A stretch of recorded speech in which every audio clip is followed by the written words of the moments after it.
Hello and welcome to another video by Rick Miracle, me, in my series Freemasonry and Satanism. Lordy, lordy, the crazy things that are in the news today. Got one guy who wants to have President Donald Trump impeached. And you have other talk about Russia retaliating against Britain for the bombing of Syria. And lots going on.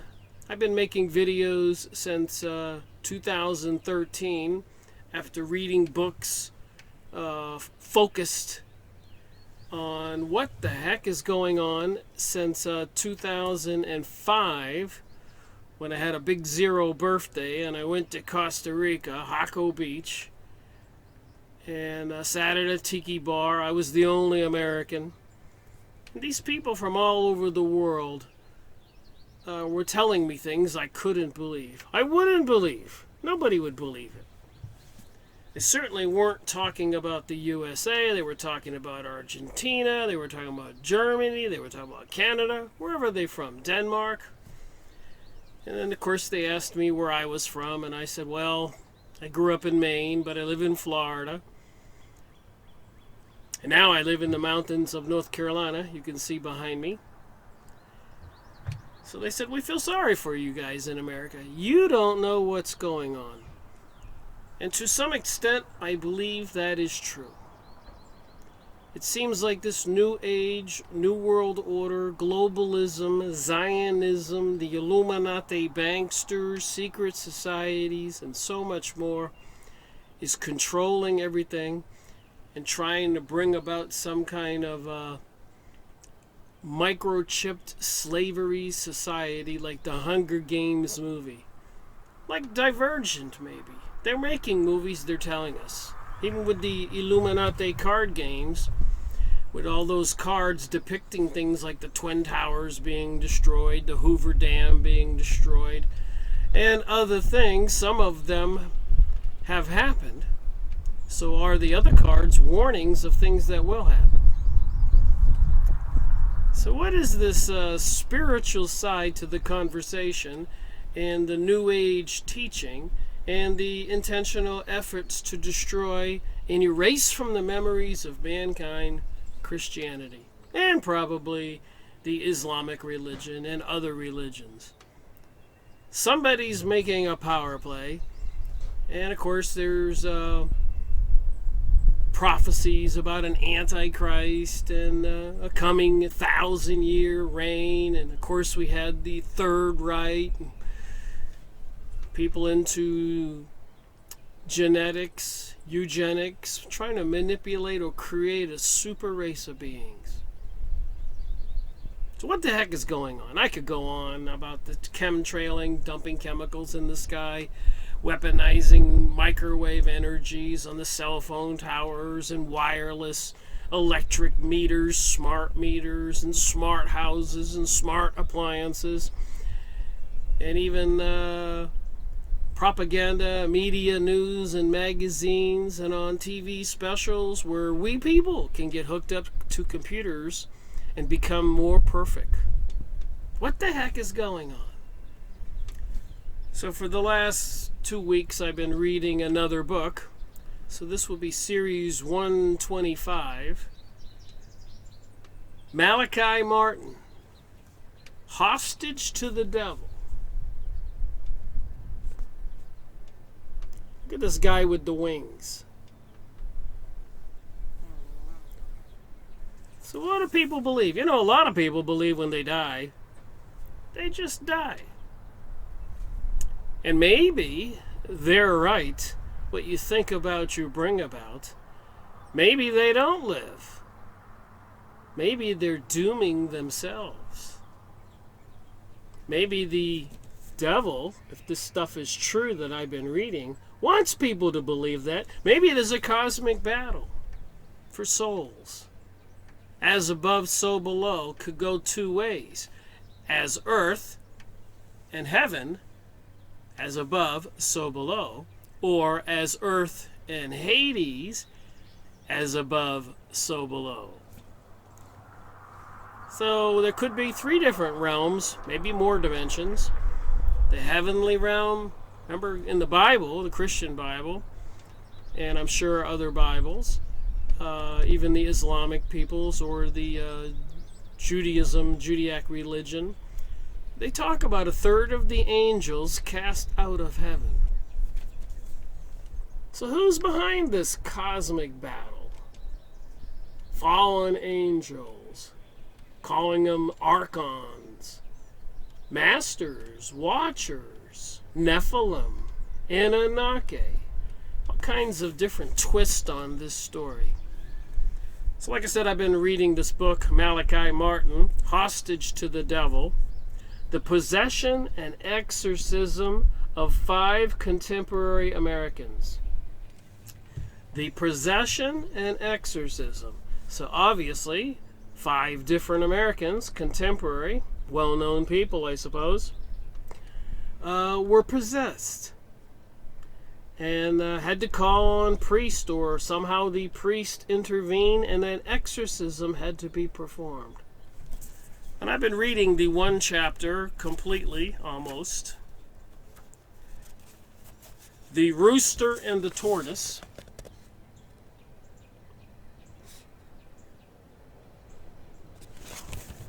A fascinating story. So I decided to read the last story of the 5 stories of 5 contemporary Americans who were possessed and had to have exorcism performed to get some kind of being out of their body. Don't you want to know what that's all about? So let me read from the back of the book and the comments on the inside here, and see who Malachi Martin is. What happens when a human being becomes possessed by Satan? What are the horrors of being possessed? What type of man is an exorcist? Why would he offer himself as hostage to the devil so as to free the person possessed by evil? So when somebody intervenes on behalf of a possessed person, like a priest, he's throwing himself right at the devil. A very dangerous place to be, if you've even seen any of the stuff in the movies like The Exorcism. What are the physical tortures and the mental anguish of an exorcist? Here in a book of forgettable power. Sorry about my starting out on my speaking. Here in a book of unforgettable power and compassion that is being praised as a milestone by churchmen of varied faiths, are documented case histories of possession and exorcism. The real-life dramas of 5 Americans whose exorcisms were performed between 1965 and 1974. So a lot of people don't believe in this stuff. But if you go look up on American students being possessed, or college students being possessed, or groups of women being possessed in America, apparently there's a serious uptick in this activity. I think 3 or 4 girls in Ohio, if you look it up on Yahoo search or Google search or whatever, were playing with a Ouija board where you move the thing around on letters and it's supposed to talk to you. You know, you have to kind of surrender yourself to this being to allow it to take over you. And sometimes it takes over people. So these girls had to be taken away in straitjackets in a ambulance into a mental hospital. And recently in the news, Italy has requested from the Vatican a couple hundred exorcists, priests, because of the serious surge in people being possessed. So could that be why we're having all these satanic occult references and rituals like the Indiana Jones movie or the Super Bowl halftime show or the Emmys and Grammys or Eurovision in Europe like the American Idol program or the CERN symbolism and the tunnel trying to open up some kind of portal, people saying they see things, and the goddess of destruction Shiva out in front of CERN. And CERN's located at Geneva on the French-Swiss border, which apparently is the long-time home base for the Illuminati and the place of the origination of the Frankenstein and maybe even the vampires myths. What's going on? And the Switzerland tunnel opening with that ritual, if that wasn't bizarre, horned beings dropping from the sky. A big goat projected on the Hoover Dam, goddess of destruction Shiva, and Kali projected on the Empire State Building, and symbols everywhere on our buildings. So anyway, since 1965 and 74, this book was published. 1976. The stories of these men and women and of how they were possessed and of the exorcist involved with each case are recounted on the basis of extensive interviews with all the principals involved, with friends and relatives of both the exorcee and the exorcist in each case, and with witnesses to the exorcism. So Malachi Martin does a thorough investigation, even with friends of the priest who is the exorcist, and the victim, the friends and family, the exorcee, and even witnesses who were there when the exorcism was taking place. I've been reading this book. It's quite fascinating. I'm not trying to do an audio book on when I do any of my books. I read from the pages, just a few, so that you can get the gist of what's inside and maybe open our minds to the truth. We have a serious problem. I was watching a David Icke video this morning and Alex Jones the other day and other ones. I continue to do research. And apparently there is some kind of awakening. People are paying attention, seeing the looming threat of the globalism that involves the secret mystery schools, the secret societies, Freemasons, Knights of Columbus, Knights of Malta, Rosicrucians, Bohemian Grove, the Club of Rome, Zionists, Kabbalists, witchcraft organizations, and so many more. I've gone over books, and there's thousands of these organizations all over the world. It's no small thing.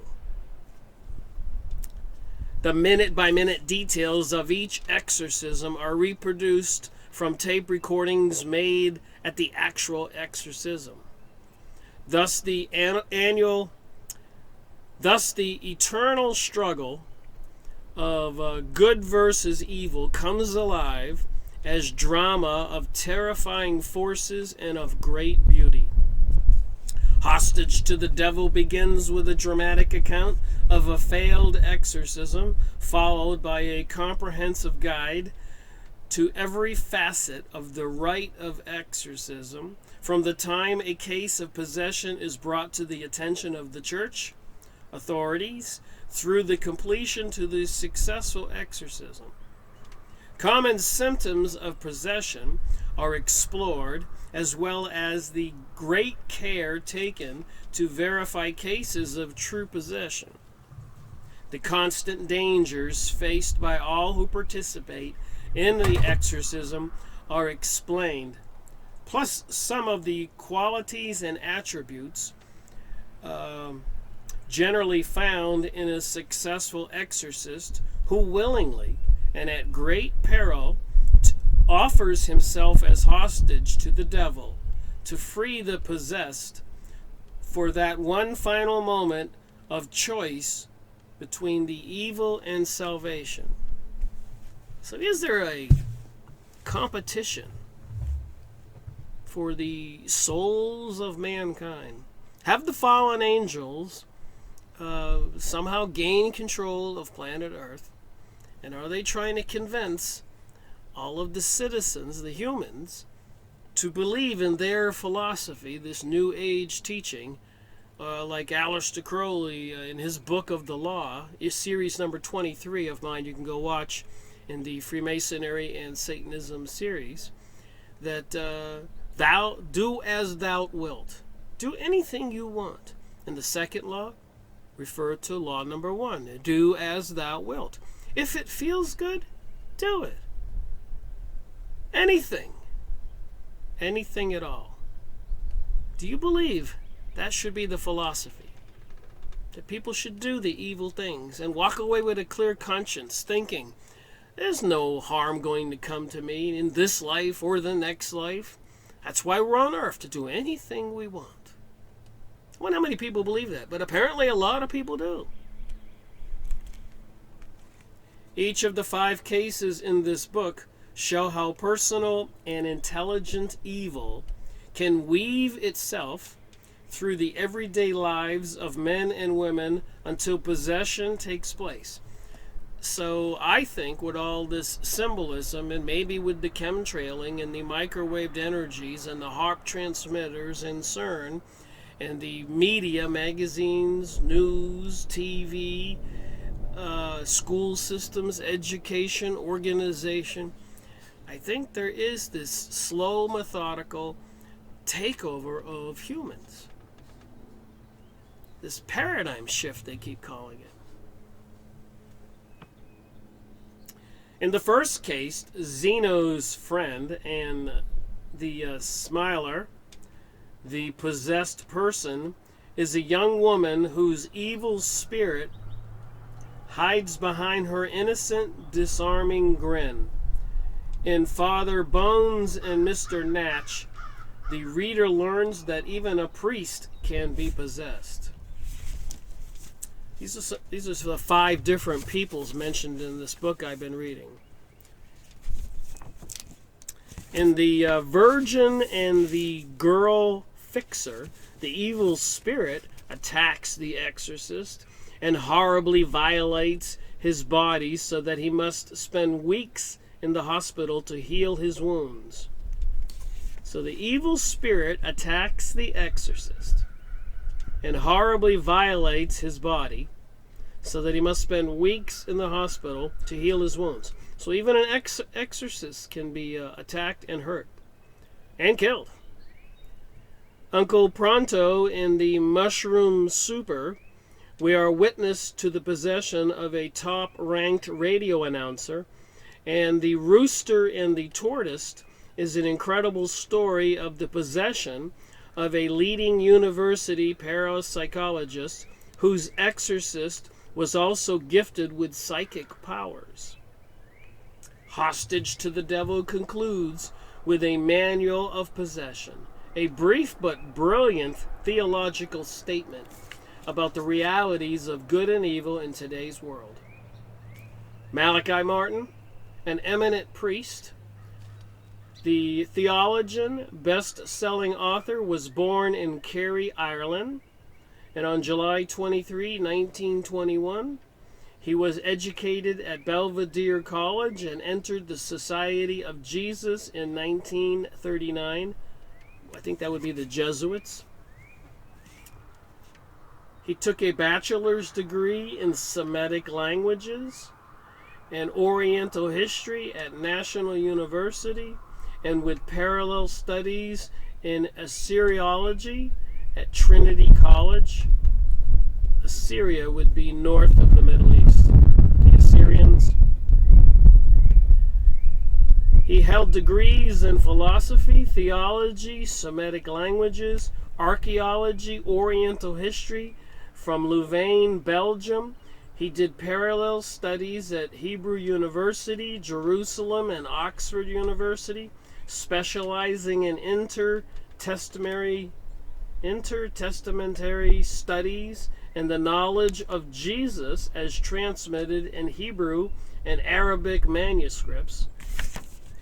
And a lot of people will try to tell you, come on, get with the New Age, Rick. Jesus wasn't real. This re-education of the human population is working. It should be a concern. They're microchipping children, at least since I researched this in 2012. I found out it was in the news. They were doing it in California and Texas, and I was out having lunch with a couple friends, telling my one friend about it, and her sister was at the lunch, and her sister said, well, I don't know what the problem is. Down at the Foreign Legion Lodge, my husband and his members are helping to microchip children here in Florida. I couldn't believe it. First-hand account, sitting at lunch.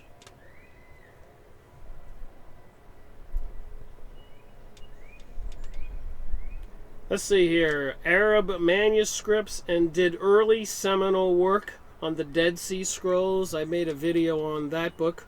I'll be looking at it again. I'll be looking at all my books that I made videos on and making another video or a fourth video or an eighth video or maybe just the second one. So I've got a long ways to go to try to resolve this in my mind. WTH, what the heck is going on? From 1958 until 1964, he served in Rome as a close associate of Paul John XXIII, Pope Paul John, or Pope John, and as professor at the Pontifical Biblical Institute at the Vatican. After 25 years as a Jesuit, Dr. Martin was released at his request from his vows of poverty and obedience in 1964. Thereafter, he continued his apostolic service in New York, so he was still preaching, where he also amassed a long record of critical and commercial success as the best-selling author of 16 books. So this guy's not a dumb guy, a lot smarter than me. Among the widely acclaimed bestsellers are Jesus Now, The Final Conclave. Some people say Pope Francis is the last pope. Some strange happenings to bring him about, where the other popes stepped down. Something that's never happened before. And the Vatican, the Jesuits, the Keys of This Blood, and his last published work, Windswept House, a Vatican novel. Malachi Martin died in New York City on July 27th, 1999. So like I said, I've been reading there's 5 books, I guess, in this one book. 5 case studies of possessed people. And I chose the Tortoise in the Rooster chapter, the last one, because it involves parapsychology. And I have been finding it absolutely fascinating, and I think you will too. Alright, so before I start reading, because I'm not going to begin at the beginning of chapter 5, or the 5th part of the book. Quite extensive, 150 pages or so for each chapter, or each story. But anyways, apparently this young man, Carl, had 2 brothers, and he exhibited lots of psychic abilities. And he was born in a well-to-do family and went to some very good schools and took up psychology and then later parapsychology, and was bent on trying to find out the true story about Jesus, the true version or teaching of Christianity, the true nature of divinity, deities, beings, and he believed in reincarnation and wanted to find out about his past lives. And as I was reading this material, if you've been watching my videos, I come across certain material and I go, oh my, and then I put little blue stickers and I yellow, highlight, or underline the material. And so I think I'm just going to start with some of the material that just caught my attention. And I said to myself, what the heck?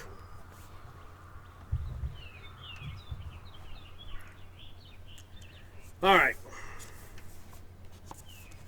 So I'm going to start here where I wrote this. Carl entered Princeton in 1942, got his master's degree in psychology in 1947, his doctorate in 1951, and spent 6 more years studying and doing research. 4 of those years saw him in the United States and 2 in Europe. He returned only in 1957 to take up a permanent teaching post at a Midwest university campus. In those 15 years, from 1942 to 1957, some major changes took place in him. The first, and probably one of the most important, was due to the influence of a fellow student, a Tibetan, Ode by name, whom Carl met in 1953. Ode gave Carl a first-hand introduction to higher prayer, as Ode called it. Ode had been born in Tibet, reared there until the age of 10, and then educated in Switzerland and Germany, and had come to the United States for doctoral studies. He claimed to be a member of an ancient Tibetan religious order, the Gelugpa, the virtuous, and that he himself, as his father before him, was one of the Sprutsku, or reincarnated lamas. Oh my. Ode's first personal conversation with Carl took place when Carl happened to hear Ode reading a precis of a thesis he was writing. The subject was the relationship between the Yamataka god of wisdom and Yama, the god of hell. Carl asked in all innocence why statues of Yamataka always showed the god with 34 arms and 9 heads. I always wondered why Buddha or the Indian statue of that Shiva, they always had numerous arms. Ode's answer, a seemingly non sequitur, struck a strange echo in Carl. It was one answer Carl never forgot. The more arms and the more heads Yamataka is seen with, the more you can see the other. And only the other is real. So here we start to get into this other. What is this other? The other, the other, the other. That's what it says here. Didn't he know the other? What or who was the other? And since I've been doing my research, a lot of it has been on books on different aspects of the occult. I did some book reviews on Carlos Castaneda in his book, A Separate Reality. And so many books I forget sometimes. But other ones on Beware of the Rainbow by Constance Coombe. And I'll think of the other books.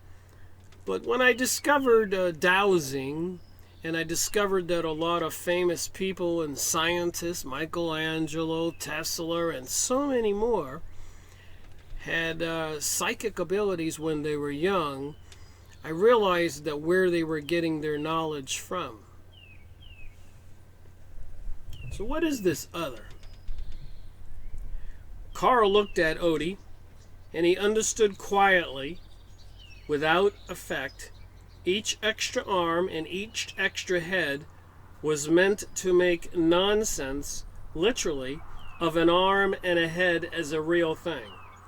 So the many arms and many heads is just to show, according to what this says, that's just to make it ridiculous. It's not the arms or not the head. It's something else.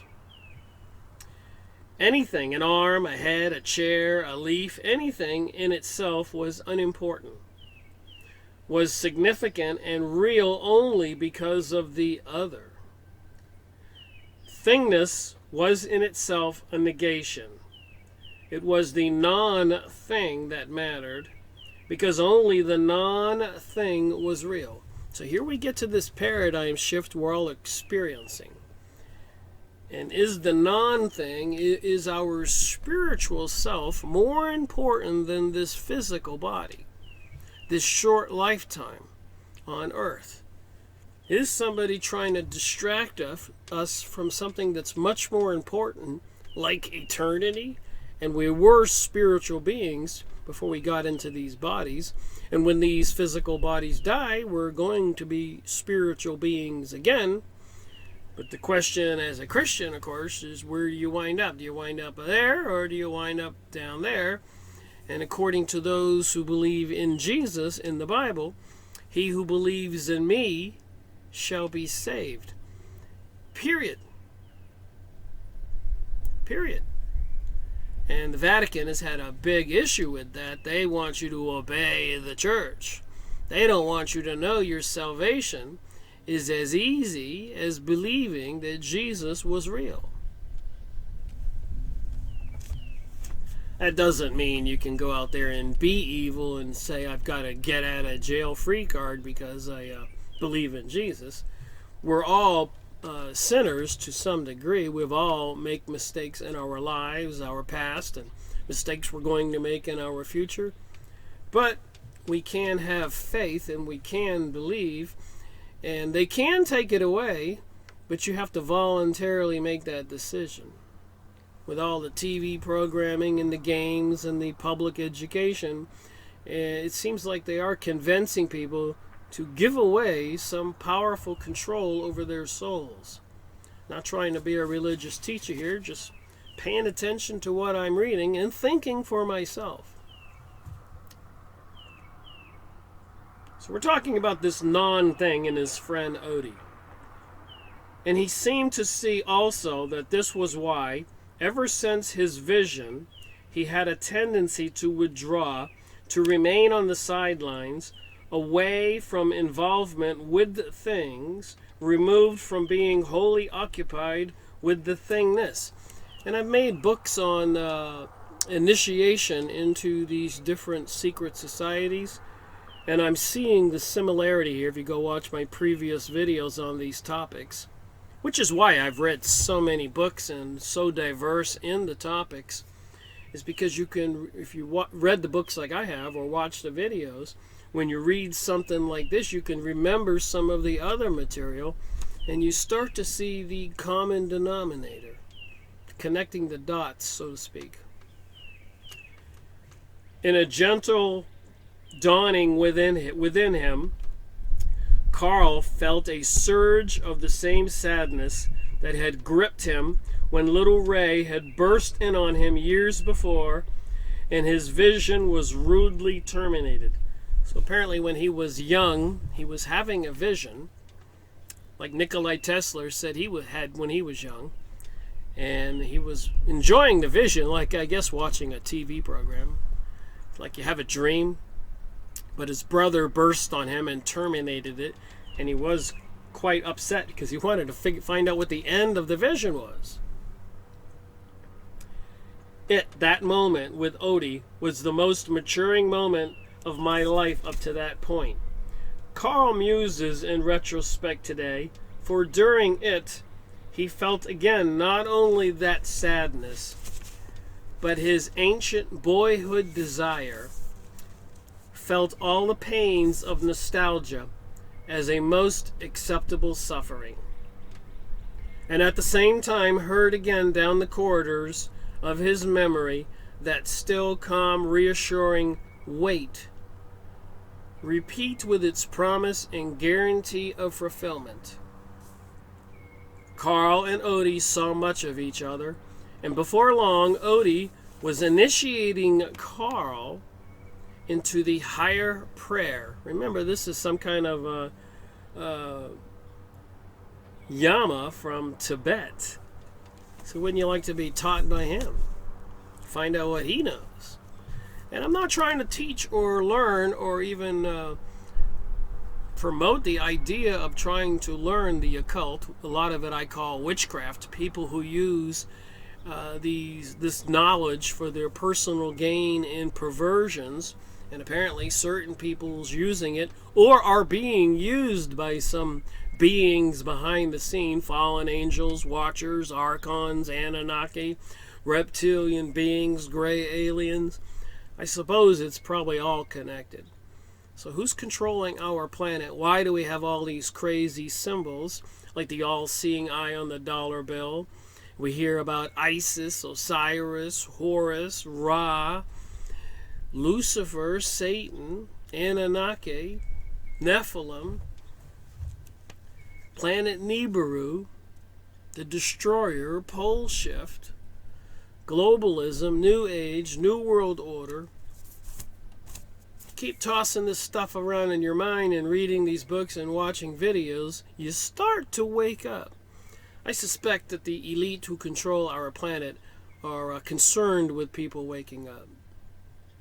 Just like 100 years ago, when the church wanted to prevent Martin Luther from telling people, you don't have to give the church money to be saved. Just believe in Jesus. Look at the Bible. Read it. Church didn't like that at all. From his own family life and Sunday schooling, Carl had learned the ordinary modes of prayer. It consisted of set prayers, hymns, and the occasional spontaneous self-expression used during grace at meals or when he prayed in private. I grew up Catholic, so I got my confirmation and spent a lot of time at Catholic church. And then when we moved to Florida, my family, she was Baptist, my grandmother. And so I was going to Baptist church. So I've I've experienced all aspects of different churches. And it's, to me, Jesus is Jesus, God is God, and it doesn't matter if you're Presbyterian, Protestant, Baptist, Lutheran, Catholic. And even the Ten Commandments and Jesus are mentioned in the Islamic Bible, the Muslims. So I think all over the world, this thing with the deities or beings, God on the other side of the veil, it's all connected. Odie overturned all Carl's ideas and habits. Words, he said, and even more importantly, concepts, impede higher prayer and all true communication with what Carl, as a Christian, called God, and what Odie called the all. Carl, he said, would have had to train himself for higher prayer. Day after day, Carl sat by Odie, while Odie trained him in the basic attitudes of body and tones of mind. The conditions of body were simple to grasp: quietness, early morning before sunrise, or late at night when no sound disturbed the campus, elimination of any distraction, a comfortable sitting position, loose clothes on his body, and as little light as possible. But all this and the steps still to come were merely preparatory and temporary. Odie explained that if Carl progressed, he would leap definitely over all physical difficulties to higher prayer. And he would be able to pray while surrounded by 20 jackhammers pounding away in the middle of a bronzed walled room. Carl quickly attained the required physical quietude, and concentration. The next steps took time, and they ushered Carl to the threshold of parapsychology. As Odie explained it, Carl had to be clear and clean of any thingness. So there's a lot of the teaching in the New Age material of materialism being evil. It was easy for Carl to understand how to void his imagination of images, how to close off his memory so that no memory images passed in front of his mind, and how to eliminate even the most peripheral image consciousness of his body position, of the clothes of his body, and the warmth or the cold of the atmosphere around him, and of his own breathing. So you got to make everything around you non-existent. It's like those yamas over there in India, yogas, whatever they call them, that can sit out there in the cold and the winter and the freezing for days and weeks without eating. What is our reality all about? What can we really do? And like this book says, hostage to the devil. Are you opening yourself up to possession? Is there any danger here? Is there some kind of danger looming for all of us with the changes in people's thinking, with throwing away God and the belief in God, even the belief that there should be 10 commandments or doing things the right way instead of the wrong way? But for quite a while, he balked at the ultimate step. Odie instructed him at this point he might go around in circles forever and never get any further at all. Most people, in fact, did just that. The ultimate step was to eliminate his own conscious realization of, therefore, his concepts and images of and feelings about. I'll read that again. The ultimate step was to eliminate his own conscious realization of, therefore his concepts and images of and feelings about, his very condition at the moment of prayer. So you have to completely not think about yourself. For a long time, he had no control over his mind to keep himself from realizing he was emptying his mind, and he had no control over his will, with which he kept desiring to empty his mind. Sometimes I have to pause.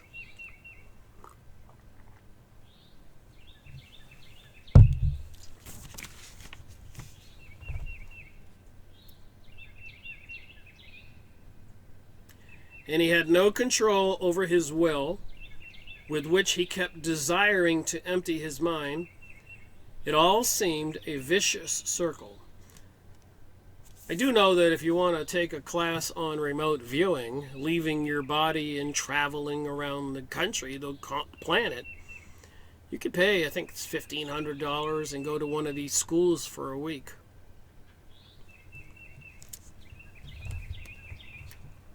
What is our reality all about? What do most people don't know that we should know? What can the powers that be and the governments do that we don't know they can do? Why do they want to keep this information from us? Lots of questions, but few reliable answers. So we got to study, read these books and make videos and do some research and trying to figure out what the heck. WTH. You disciplined your mind to think no thoughts, your imagination to indulge in no images, your feelings not to feel. And you did this by your will. And then it appeared to Carl, his mind was full of the idea, I must have no thoughts. His imagination kept seeking images of itself without images. His feelings kept feeling that they had no feelings. Around and around he used to gyrate until he emerged tired and strained and disappointed. So I do know when people do get initiated or study the paranormal or psychic abilities, dowsing or whatever. Some people can do it, some people can't. Or I should say everybody is a little psychic. But some people have more difficulty. And I believe it might be a matter of belief. I've used a pendulum, to walk across the ground to find water and to do other things. And some of it seems kind of real. But I know I haven't really connected like some people in some of the books I've read have. Some people even have abilities, what they call them, horse whisperer, talking to horses and animals. Some people have special gifts. So like I said, I don't think all this stuff is necessarily bad, but I think that the stuff that the evil people controlling our planet know a lot more about the natural sciences, mysteries, physics and abilities. And they're even using these technologies for their own gain and to control the population. And hence I start calling the occult witchcraft just to make a point. How many people are out there using it for good? And are the evil forces looking for good people with the knowledge and destroying them? Even President John Kennedy said in his famous speech, "Secret societies are repugnant to the American way of life, and I intend to expose them." Go plug that into the computer. President John Kennedy's famous speech. And they assassinated him. And so many other people have been assassinated who try to get in the way or thwart the aims of these people looking for some kind of utopia where they rule the world. And apparently they're into this mystery religion, and their aspect of it is Luciferian, Satanism, and other kinds of gods or deities, ancient gods or deities. So what's that have to do with hostage to the devil, or Carl's psychic or research here? So let me read on. "Don't give up," Odie consoled him. He told him it could be worse, and that he was sure Carl would find the secret, a tiny and an almost unnoticeable adjustment. "When you make it, you will know." He repeated these same words again and again to Carl. "When you make it, you will know." But for quite a while, Carl made the summary mistake of trying to make the adjustment. He could not know that if you made that particular adjustment, you simply made it. Not with your mind, not with your will, not with your imagination or memory, but you as a thinking, willing, imagining, remembering self.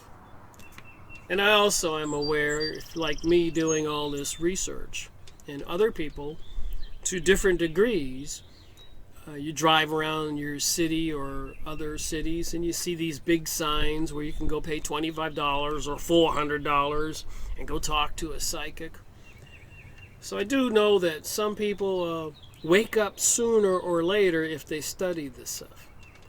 You can study for an entire lifetime and never have that awakening and become psychic. Or you can study for 10 years and poof, you one day you just have a different kind of an ability.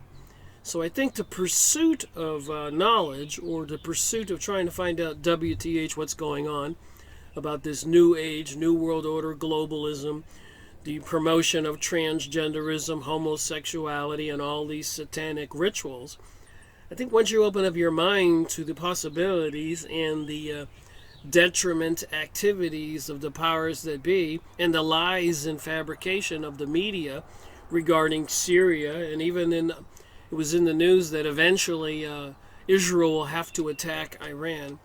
So once you just start opening up your mind and start looking into this and seeing the deception, I think by default, whatever operates behind us, we humans, the spiritual realm, you start to wake up. You start to see things differently. And then other things start popping into your life, a book, a magazine, a person. I've kind of been waiting for it to wake up for myself to clarity. I believe to some degree I kind of see what's going on in the world and who's behind it. And all I had to do when I went to Sunday school when I was young was believe what was in the Bible. And I would have been 90% correct of where I am today. Isn't that ironic? But we all resist. A slight cold. It's getting better.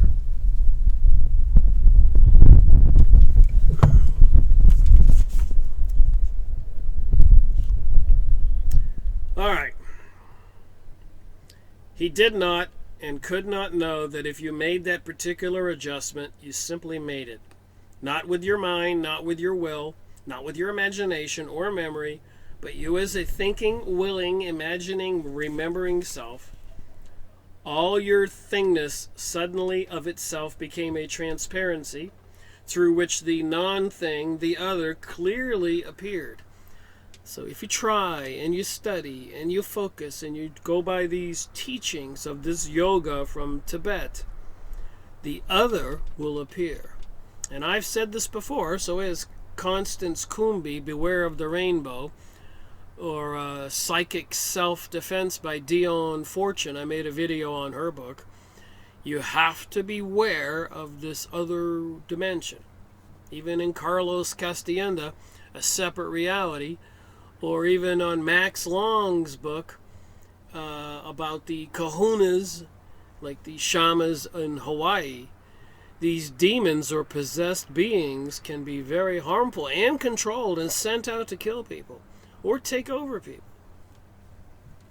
It is a world that most people don't know about, that apparently the powers that be, the governments, have tried to ridicule, even when they came out with movies like I Dream of Jeannie and Bewitched, and so much more, even making fun of the Germans with Hogan's Heroes. And then they used Seinfeld and 2.5 Men to show us that Charlie or Seinfeld could sleep with a different woman almost every show. And then Modern Family and the program Lucifer, and even the recent edition of Gotham was definitely occultic. This recent Thursday night. This is April 21st, Saturday. Almost 5 o'clock.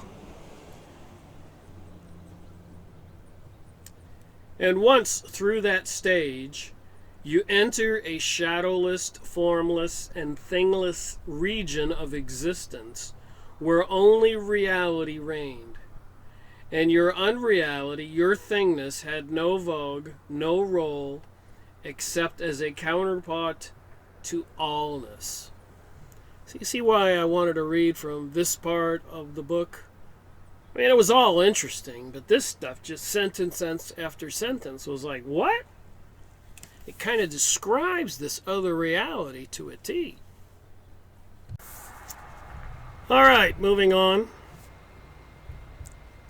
The moment Carl achieved that condition of higher prayer, Odie abruptly terminated their association.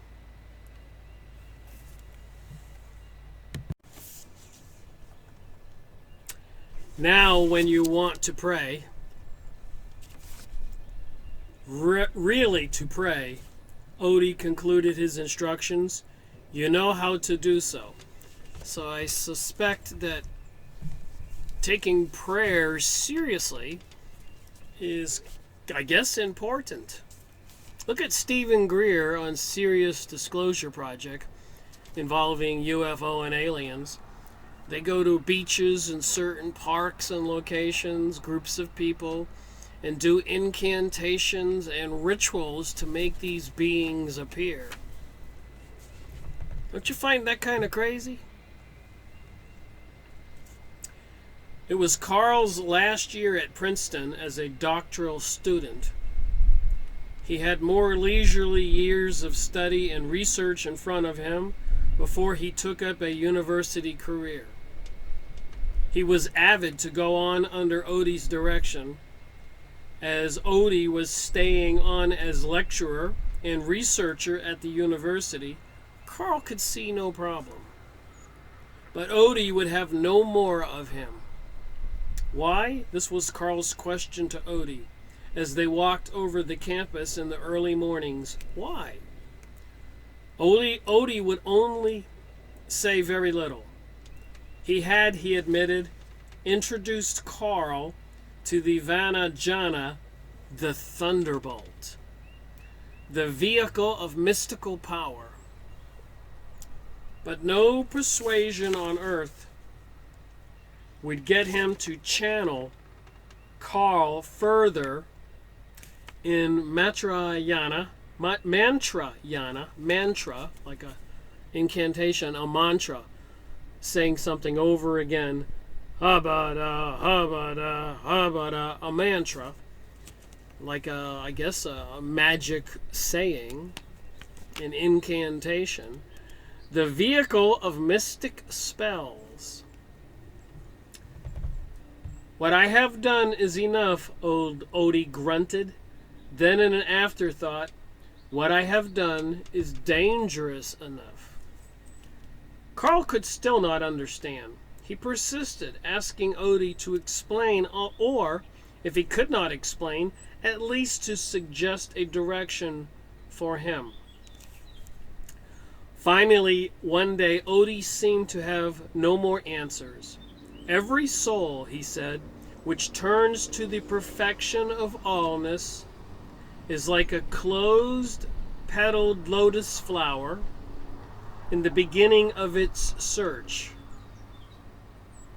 Under the direction of a master or guide, it opens its 8 petals slowly. The master merely assists at this opening. When the petals are open, the tiny silver urn of true knowledge is placed in the center of the lotus flower. And when the petals closed in again, the whole flower has become a vehicle of that true knowledge. Looking away from Carl, Odie said gratingly, almost immediately, the silver urn can never be placed in the center of your flower. The center is already taken by a self-multiplying negation. Filth, materiality, slime, and death.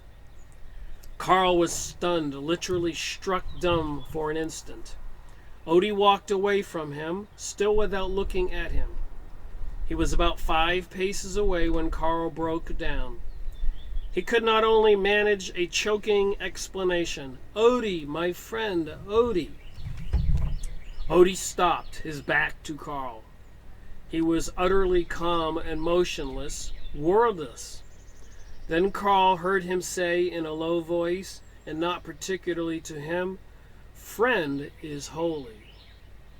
Carl did not understand what he meant. Then Odie turned slowly around. Carl hardly recognized Odie's features. They were no longer the soft traits of his old friend. Odie's forehead was no longer a furulous expanse as before. His eyes were blazing with a yellowish light. Harsh lines crisscrossed his mouth and cheeks. He was not angry. He was hostile. That picture of Odie was burned into Carl's memory. Odie said only this to Carl, words Carl could never forget. You have Yama. Without Yamataka, black without white, nothingness without something. It was the last time he ever spoke directly to Carl. As Odie turned away again, Carl had a sudden reversal. He seemed for a few instants to be absorbed in higher prayer. His surge of frustration and anger gave way to contempt and disgust for Odie. Then as he looked at Odie's retreating back, he was filled with a warning fear of Odie and what Odie stood for. Somehow Odie was the enemy. Somehow he, Carl, made up a we and an us with someone else and Odie could not belong to it. "Enemy," he suddenly heard himself shouting after Odie. Odie stopped, half-turned, and peered over his shoulder at Carl. His face was back to its usual repose. His forehead, cheeks, and mouth were unruffled and smooth. His eyes were calm, wide open, just gentle deeps of impenetrable light, as they usually were. The compassion then hit Carl like a whip. He did not want anybody's compassion. He took a step back, wanted to speak, but could not get any word out of his throat. He backed away another step, half turning away, and then another step, and half turned until he literally found himself moving away. He told himself he had walked away, but deep in himself he knew that he had been repelled, that he had been turned around and propelled away. Apparently Odie, too, had his own protectors. His association with Odie had important effects on Carl.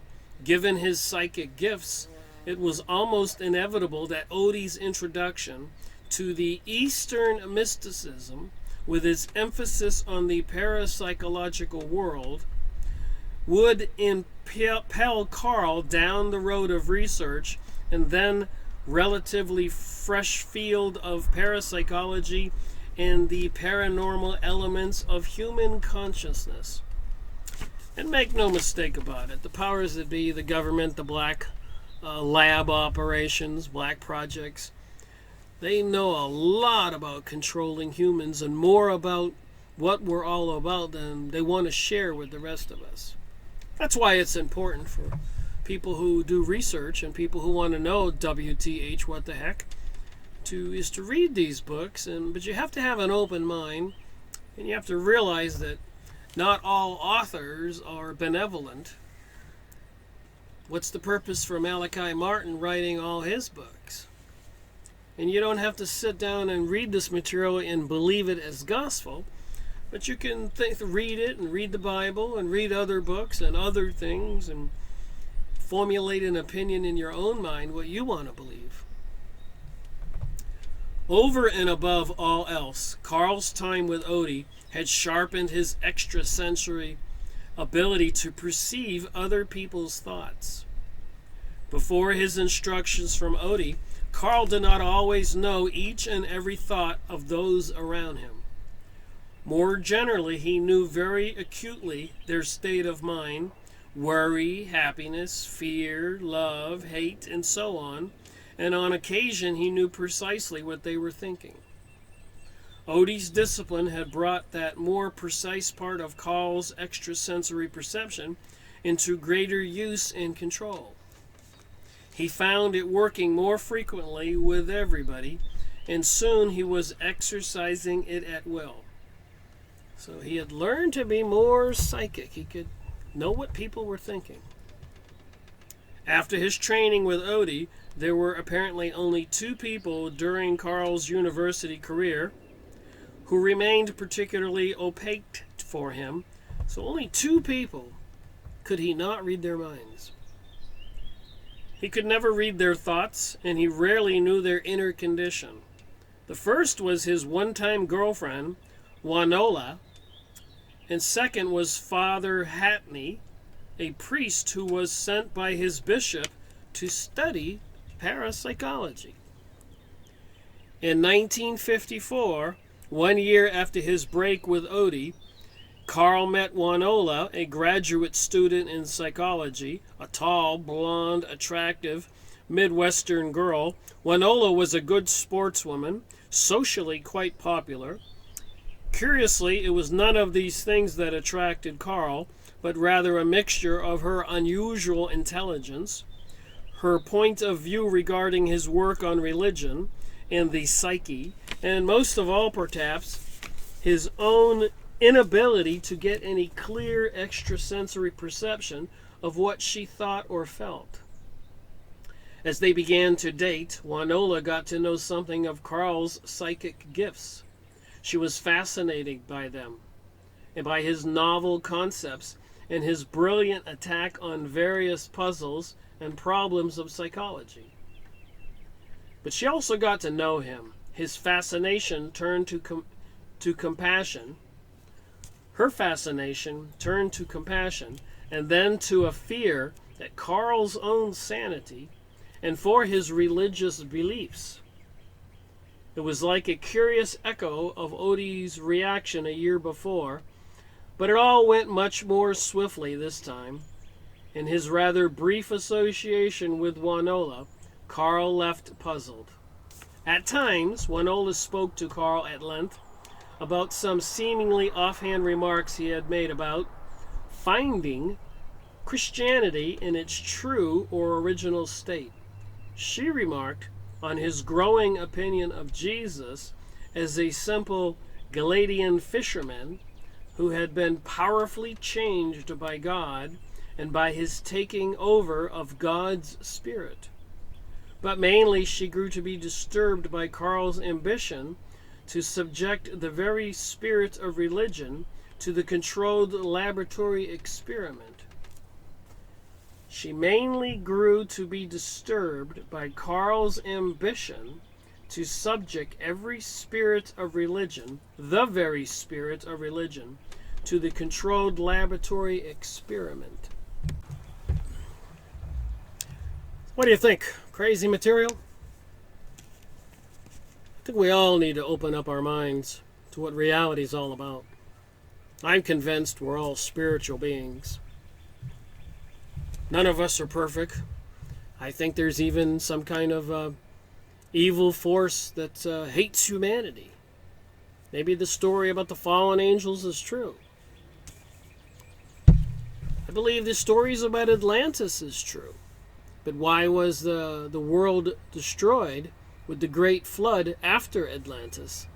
After the Atlanteans had come to the mainland of Europe, Egypt, etc., the Middle East, and even probably the Yucatan, Mexico, Peru, and the symbols and the pyramids and the statues were everywhere.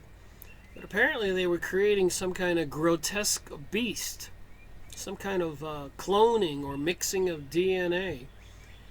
And maybe whoever controls this physical world had to erase everything because of the pollution, the perversion. If you go read about the Atlanteans or the Egyptians and the ancient gods and the giants and the Nephilim and the physical monuments everywhere, the Bellback stones, gigantic stones bigger than school buses or buildings, what were they for? The Sphinx or the pyramids or so many more underground caves. Even the Hopi Indians had underground facilities that some of them used to survive the Great Flood, as according to Frank Waters' book on the Hopis. I made a video on that.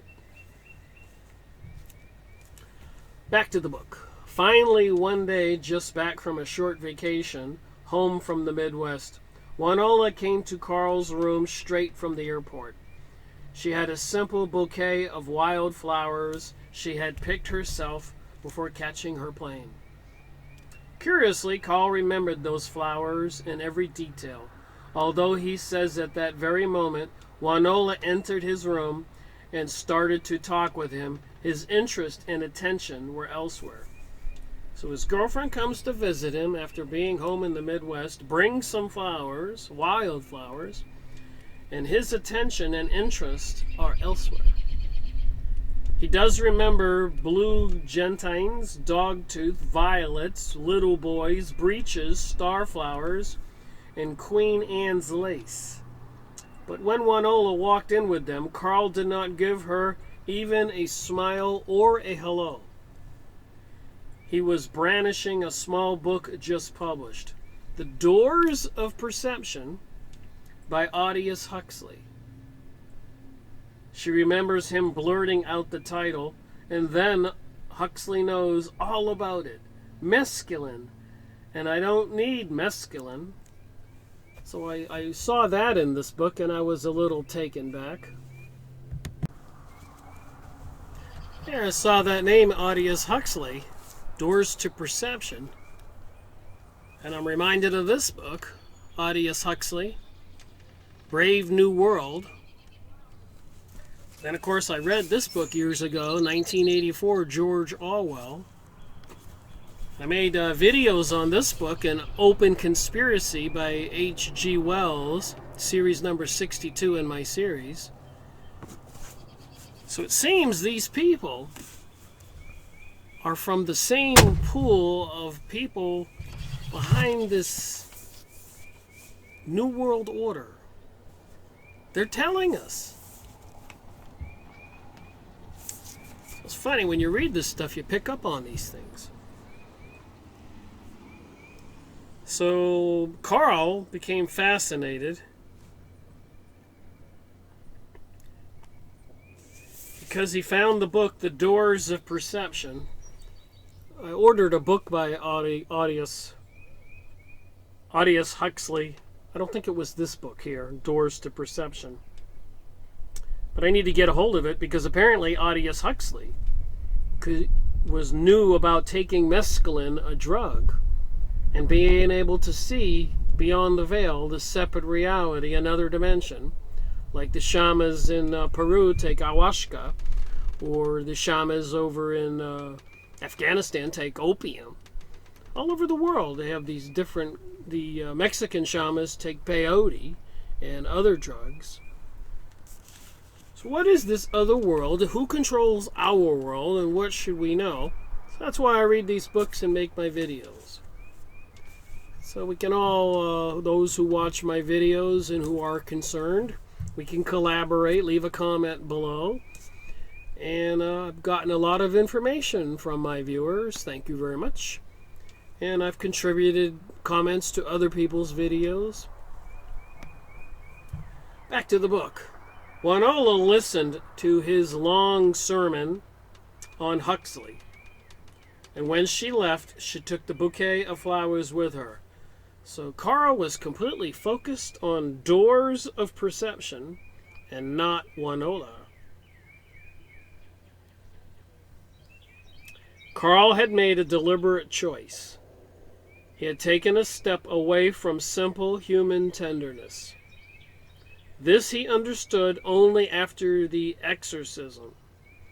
So after he was exorcised, or the demon that possessed him was taken away, removed, did he realize what he had done. That's further on in this chapter. Wanola had understood at that moment. He called her from time to time after that day, but to his confusion, she never would come see him. Carl's excitement over Huxley's book was enormous.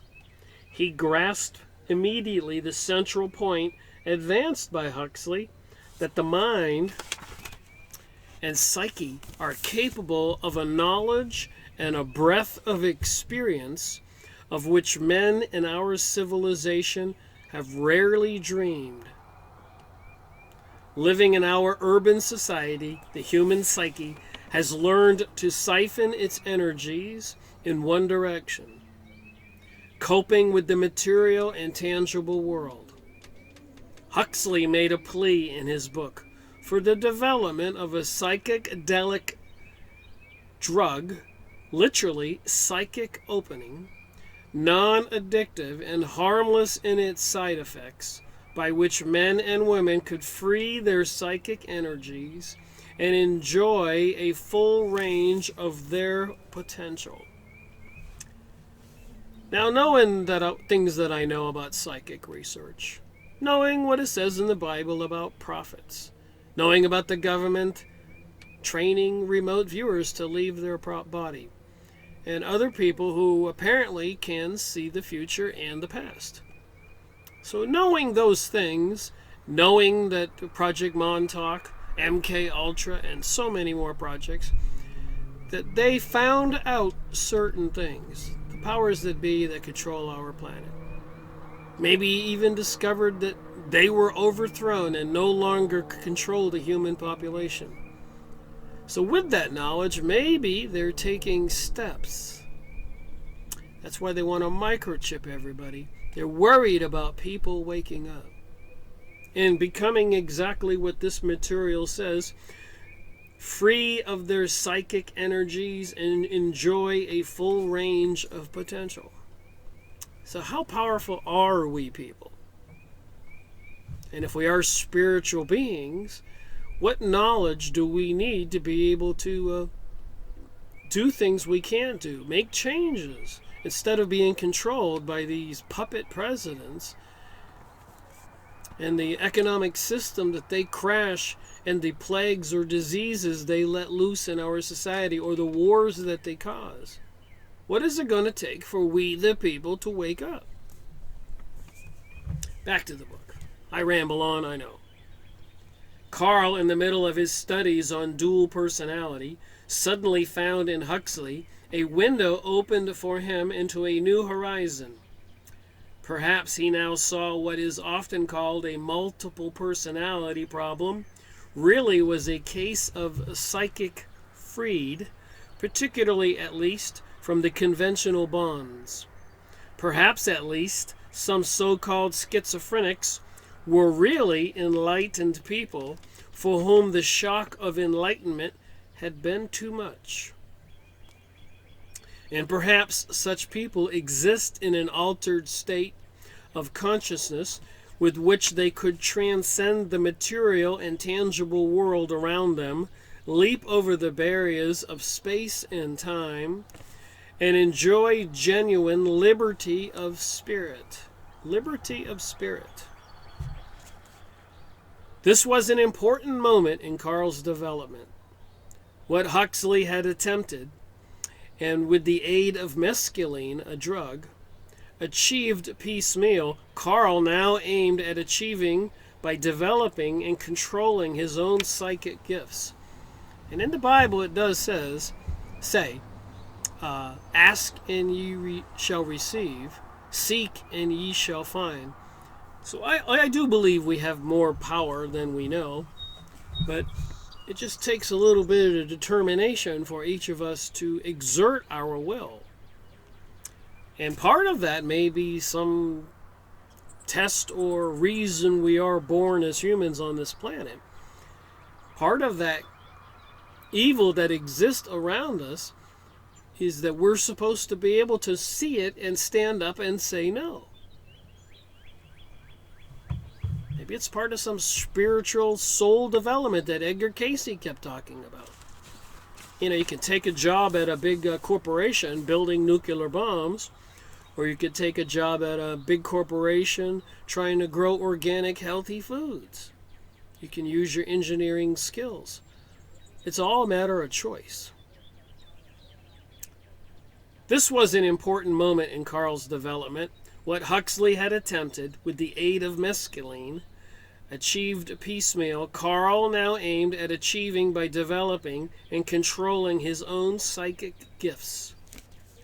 Thinking back, as he sometimes did, about the vision he had as a boy in his father's study, he now saw that vision was a foretaste of what he could and should achieve. A perception of spirit, a participation in spaceless and timeless existence reached by a parapsychological path. The aim of all of Odie's instructions now appeared to Carl to be simply a liberation of the mind and the will from any involvement with sensory experiences and material traumas. And I am aware that people are caught up day by day trying to make a living and pay their rent and support their family, raise their children. I talk to people all the time and they go, Rick, I don't have time for that stuff. Then we see that the Syrians are being bombed to smithereens, and maybe the Iranians are next, and so many people don't have time for that stuff. Maybe it is a school we're all in on this planet. And we have to take time and speak up, or the evil will persist. It was no wonder that Juanola's disappearance from his personal life gave him no sense of loss. In effect, she would have to go, he concluded. There was no room in his life for a personal attachment that would involve emotions and the physical presence of another human being. So it seems to me he might be going over the deep end a little bit when you want to toss aside people and humanity. Although Carl's study of parapsychology had begun in 1953 through his association with Odie, it was about 5 years later that his interest took on a consistently religious character. After 2 years of study and research in Europe, he returned to the United States at the end of 1957 in order to take up a post as lecturer at a Midwest beginning in 1958. So he got a new job as a professor lecturer. It was an attractive appointment for Carl. It gave him a good deal of latitude for research. He found a small apartment not very far from the campus, which gave perfect space for his professional needs in the Department of Parapsychology. There his life would be centered. He had a reception room, a study for himself, and an opening off his study. There was a room large enough for seminars, private lectures, and experiments. By the following year, Carl was well settled and had attracted a small and enthusiastic group of assistants from among his better students. One evening, quite unexpectedly, and while alone, Carl had the first of what he and his associates later called trances. He had just returned to his office from dinner at a colleague's house. It was about 7:30 p.m. He had a great sense of tranquility and confidence, and when he entered his study from the reception room, his eye fell on the window facing west. The sun had not yet set, but there were incandescent patches and streaks to be seen in the sky. You ever seen those big streaks coming through clouds? The whole window space looked like a two-panel canvas painted in reds, oranges, blue-grays, and gilded whites. Carl crossed to the window, and as he gazed at the sunset, there was a gentle but rapid transformation in him. His body became motionless, as if held painlessly immobile by a giant unseen hand. He was frozen, yet without any sense of cold or paralysis. Then the living scene outside took on the same odd aspect of immobility and frozenness for him. So I guess he's looking at everything and it just freezes. Next, parts of the scene started to disappear. First of all, everything in the intervening space between the window where Carl stood and the sunset disappeared. Quadrangle buildings, lawns, and the road and the trees and the shrubbery. It was not as if they had remained on the periphery of his seeing. They altogether ceased to be there for him if he were there to look for them. He knew at that moment he would not be able to find them. So he's apparently seeing into another dimension. He knew at that moment he would not be able to find them. He all seemed to have been plucked out of sight, and their disappearance seemed to him to be the mere normal than their permanency, and their disappearance seemed to him to be more normal than their permanency than in front of his eyes. For a moment he felt very much at ease for all the bizarre nature of what was happening. So it's almost like the Matrix movie. All right, take a break for a moment. Back to the book. So it's kind of bizarre. Everything is disappearing from his eyesight. And of course, the distance between him and the sunset was now a formless vacuum after the disappearance of the objects on his landscape. There was nothing between him and the sunset, not even a gap, not even emptiness. He was no nearer to the sunset physically, yet now he was knowing it intimately. So why are some people more psychic than others? Makes you wonder. Finally, the window itself faded. Carl, meanwhile, had been looking less and less at the colors and hues of the dying sun. And when the window frame faded, he was looking merely at the sun, although he could not express in words the differences between those two sights or the obvious importance it had for him at that moment. Finally, what he was viewing, seemed to loom larger and larger in his consciousness. But he himself seemed to be diminishing correspondingly, smaller and smaller. A sudden panic arose in him that he too might disappear from his own consciousness, just as the landscape had disappeared, that he was sure would mean nothingness for him. Wow. He's worried he might disappear too. And as the view loomed larger, more gargantuan in its weird non-physical way, the more miserable and expendable he felt.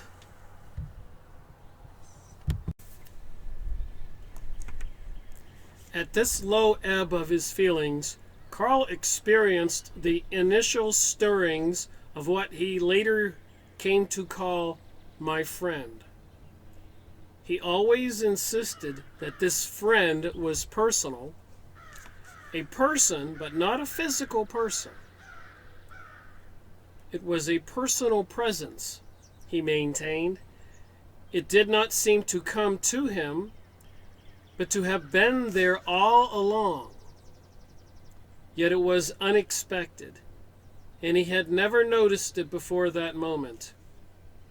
No words passed between Carl and his friend, and no concepts or images that he was aware of. But he knew with absolute certainty he was being told that unless he nodded or gave approval, his progress into nothingness would be a fact.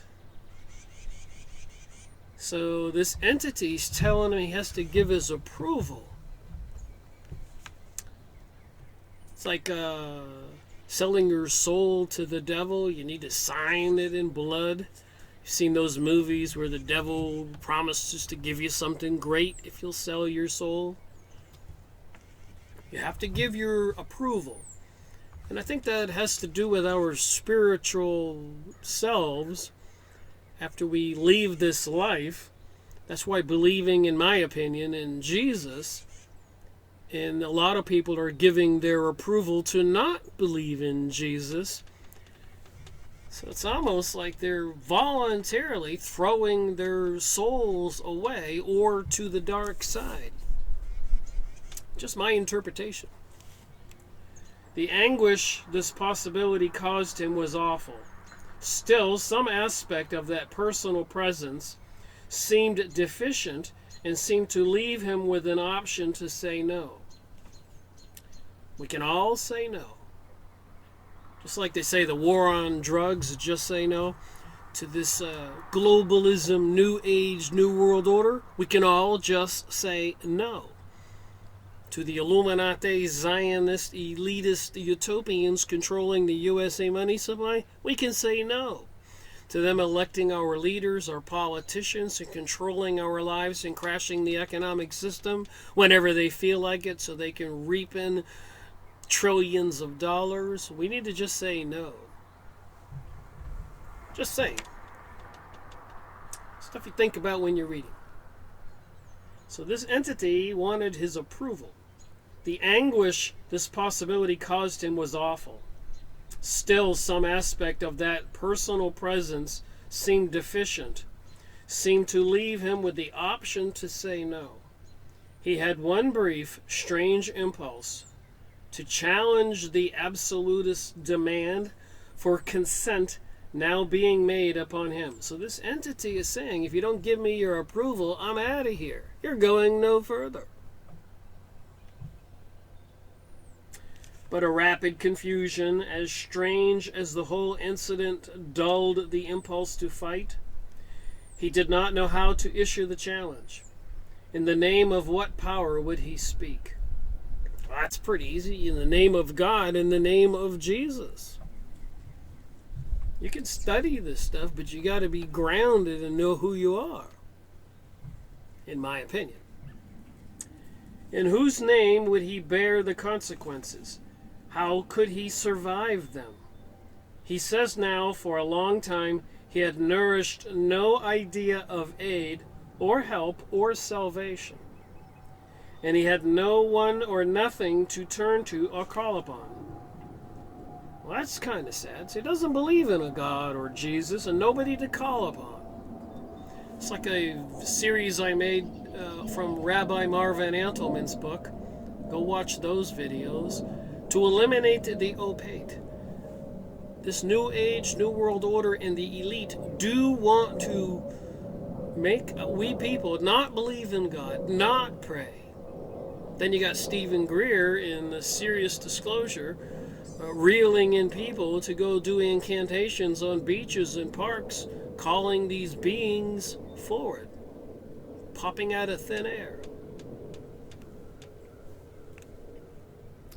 He had been brought to nearly total aloneness, indeed on the brink of nothingness.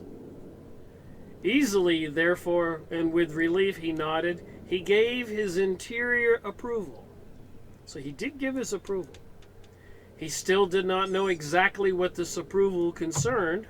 So you're giving your approval to something you don't know what you're giving your approval to or what. Oh my. Immediately, the sense of being reduced to nothingness ceased. So what can these beings from the other side, and they could be all around here, this other dimension. Look at Italy requesting from the Vatican more exorcists. Go look it up on your computer. Don't believe me when I say these things. College girls in Ohio possessed playing a Ouija board, or possession on the increase in the USA and in the world. The spiritual world does exist. So it seems. So he gave his interior approval. He still did not know exactly what this approval concerned. Immediately, the sense of being reduced to nothingness ceased. So this being had a way of creating some fear in him. Relief flooded his consciousness. Almost simultaneously, he heard a voice calling from a great distance. Carl, Carl. Are you all right, Carl? The window reappeared and the landscape. The sunset withdrew, and his vision was normal once again. So it seems like he slipped over into this other side. He stirred and looked around. Albert, one of his young assistants, had a hand on his shoulder. Neither of them said anything for the moment. They waited until the sun was completely down. Then, while Albert listened, Carl sat down and dictated into his recording machine. What now emerged surprised even Carl. He spoke of the entire trance as God manifestation, as a religious experience. Turning to Albert at one stage and still dictating, he declared he now saw his life's work to be the finding of true spirit life and an accurate knowledge of God and his revelation. By all means of parapsychological research. Carl's course was set. For the next 5 years, he would work steadily and methodically building his theories, testing and developing his own psychic powers, nourishing a group of students and assistants around him. In 1963, Carl became acquainted with the second person in his university career who remained opaque to his psychic perception. So opaque, not quite sure I'm saying the name right, but apparently he couldn't read some people's minds, and that fascinated him.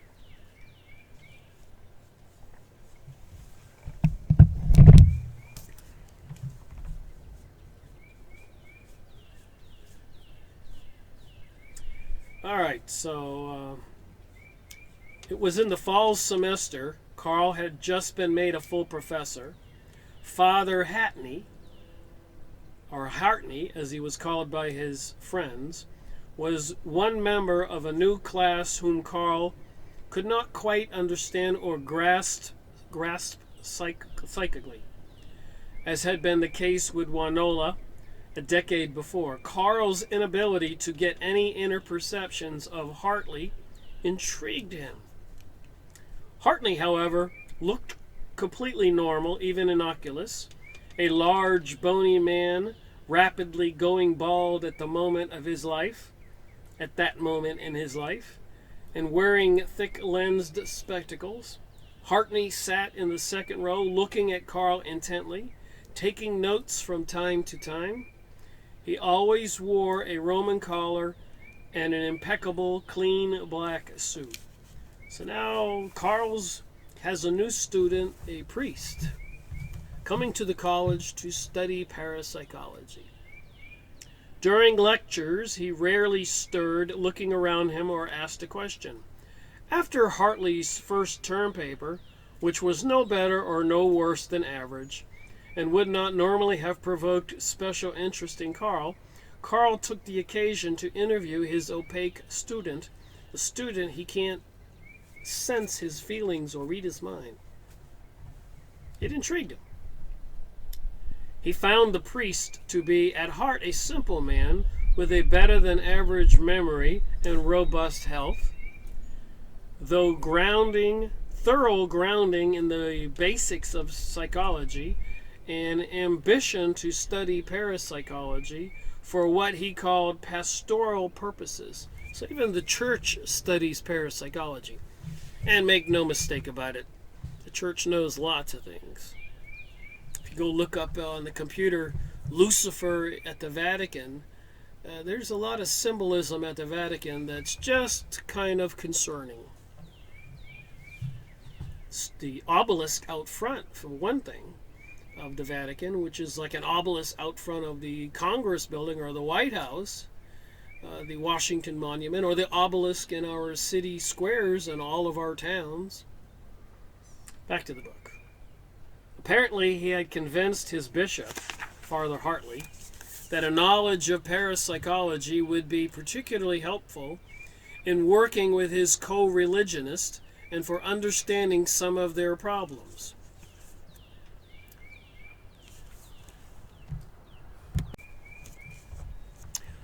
Alright, let me try to wrap up this video.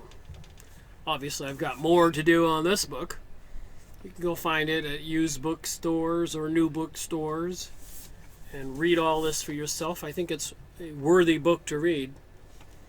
By Malachi Martin. Hostage to the Devil. 5 cases where people were possessed and they had to call in an exorcist. So we're just getting into the story about Carl before his exorcism. Obviously, it seems like he might be on his way to being possessed. Offhand, and as it were, by the way, Hartley mentioned to Carl that some cases of diabolical possession. So Hartley, the priest, mentioned to Carl some cases of diabolical possession. And he also spoke of exorcism. At the time, it seemed to arouse very little interest in Carl's mind. He brushed the topic aside into the back of his mind, so to speak, with some remarks about the need of updating beliefs and the rites of the church. updating beliefs and the rites of the church. Apparently, having observed as much as he could or cared about, after the fairly short time, Carl ended the interview with a brief criticism of some technical points in Hartley's term paper. But Carl remained intrigued. He was not unsympathetic when two of his students, Bill and Donna, who were later to go with Carl to Aquilon, suggested that they bring Hartley into the special study group Carl had formed. Their argument was that the group needed a trained representative of some Christian community because one of the group's deepest objectives was to experiment with Carl's psychic powers and gifts in order to probe the past of Christianity. So his students were alarmed and recommending that they get the priest to join the group in their experiments. Now Hartley was only student in the department at that time who was a cleric and who was trained in theology. Carl decided to have another interview with this opaque cleric before inviting him into the study group. He asked his two assistants, Albert and Norman, together with the student members of the special group, to be with him. Hartley was a very easygoing man, very affable, a little slow to make up his mind. As Albert and Norman listened to Carl's questions and Hartley's answers, they had a growing persuasion that Carl was getting nowhere. Hartley was not resisting. He was not even being evasive or vague. It was just that, in spite of his perfectly frank answers to all of the questions put to him, Hartley seemed to be immune to Carl's persuasion. And the reason for this was not any mental opposition on Hartley's part or any verbal clashes between the two men. It was something else. So that does bring me to mind of something I've thought about for a while. Being a Christian and acknowledging Jesus Christ does seem to afford people some kind of protection. So it's just a thought there that we can all be possessed or communicate with one spiritual entity or another. Apparently we all have a silver cord in our head, look that up on the internet, that connects us to this other realm. It's like watching a channel on TV. You can watch a nice family-oriented show, or you can watch a mass murder Halloween nightmare show. I guess we all have a choice in this reality that's coming. All present would probably have to put the problem down to a fundamental difference in temperament between the two if it had not been for the unfortunate turn in their conversation, when Hartley seemed to take over the direction of the interview. Hartley wanted to understand what basis there was for assuming, as Carl seemed obviously to be doing, that psychic knowledge and psychic activity inevitably led to spirit. That's a good question. Is psychic knowledge, psychic activity, inevitably led to spirit? And again, when you talk about the spirit world, you're talking about angels, you're talking about benevolent beings, but you're also talking about monsters and demons. Beware of the Rainbow, the book review I made by Constance Coombe, and so many other book reviews I've gone over. Even Hitler in Rabbi Marvin Antelman's two books, To Eliminate the Opaque, Volume 1, Volume 2, where Hitler was involved in a ritual, according to his diary, where they were sacrificing a gypsy man kidnapped in Munich, Germany, and had another girl from the cult laying on an adjoining altar to bring forth some entity to impregnate her, to bring a being into this realm.